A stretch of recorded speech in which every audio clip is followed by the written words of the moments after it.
Well, Garfield, you know what I feel like doing today?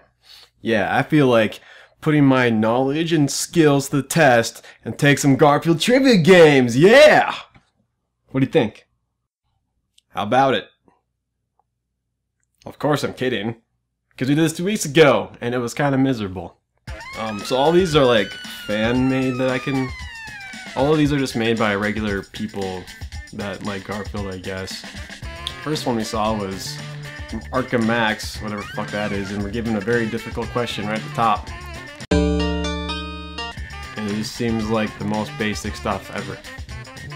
Also, I'm not sure what that is. Immediately following this, we went to Wrangle, which had probably a few of the toughest questions I've ever seen. And I don't know what the fuck a Sesame Cat is. For Siamese cats, but Sesame Cats? And the thing about these quizzes is that they always, at the end, like they say like what percentage of people got them right and what they got them wrong, which I always find pretty interesting. Kind of like how, like, you know, the Telltale games like The Walking Dead and Wolf Among Us. So I guess they have that. But we really didn't get into it. But things really didn't get going until we found funtrivia.com, which has 15 games, all made by just regular people, like I said. And they have a ranging from the simplest to very difficult. So of course we went to the very difficult, but they have a whole bunch from here. And all these things were fucking made like in the mid-2000s at like the latest. So funtrivia.com is actually fairly advanced for a trivia website. So the way the games work on this site is that they have a timer on the top, and the quicker a person answers the question, the more points they get, but they're multiple choice, and fuck. But since it's multiple choice and it's timed, what it ends up reminding me of is those stupid trivia games in bars and restaurants where they'll be like, they'll ask a question and then they'll have like the 4 options and then they'll give quote-unquote hints, but they'll basically say like, not this one, not that one, not that one. Okay, it's this one. And a few of them aren't even multiple choice, but they're rather just a person has to type in the answers and whatnot. And a lot of the questions in there are pretty fucking pinpoint, specific, and also opinionated. A lot of the questions, a lot of them are based on like whichever, like, because in every single, for all the Garfield compilations, all the books, they had numbers on them. Like for instance, it's like Garfield Packs the Big Time, and it'd be like his 21st book. So a lot of them are based on that. Like which one's his 21st book? I don't fucking know. It's not Garfield Packs the Big Time. I just know that. But there are some cool ones. Like there's one based on the book called Garfield His 9 Lives, which is actually kind of a compilation slash, not really compilation. Basically, it's just like 9 very like distinct stories and very distinct styles, both in terms of art and just basic writing style. And there's also, what's cool about it is there's one called Babes and Bullets, which was eventually turned into a TV special, I think. But it shows like real cat art, and it's basically a murder mystery noir style thing. And yeah, there's actually a quiz based on Babes and Bullets specifically.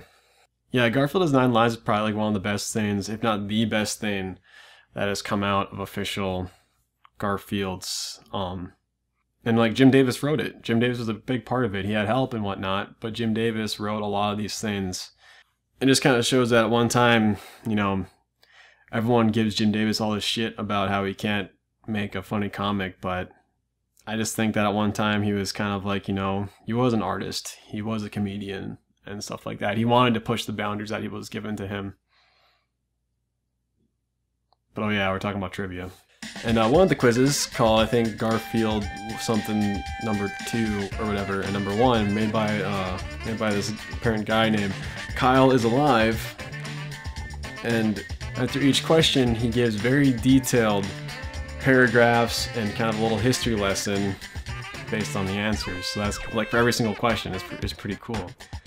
And there's all like, no matter what, this thing's gonna pop up whenever we're talking about Garfield trivia. It's the Bill Murray / Lorenzo music kind of thing involving the real Ghostbusters and the Garfield movies.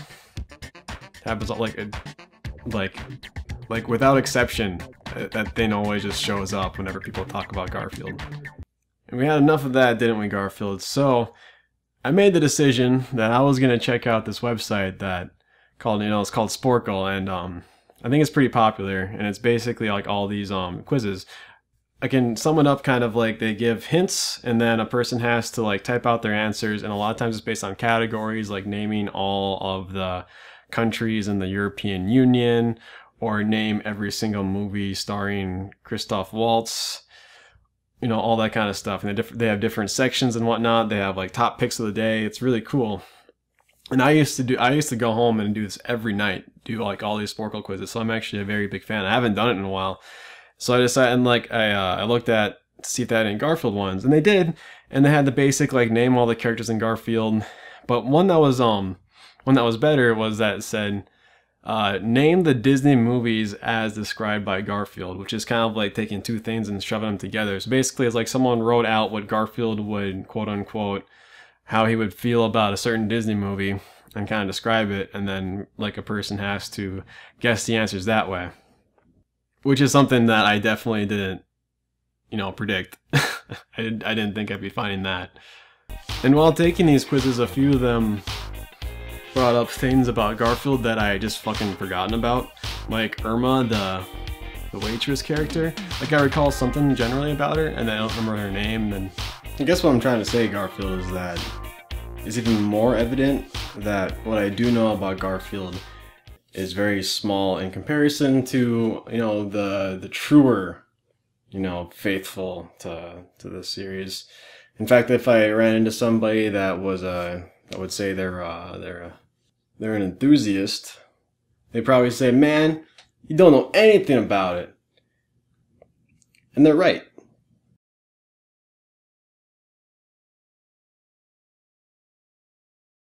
And they have 15 games all made by, just, normal folks. All made by people. Made by normal individuals.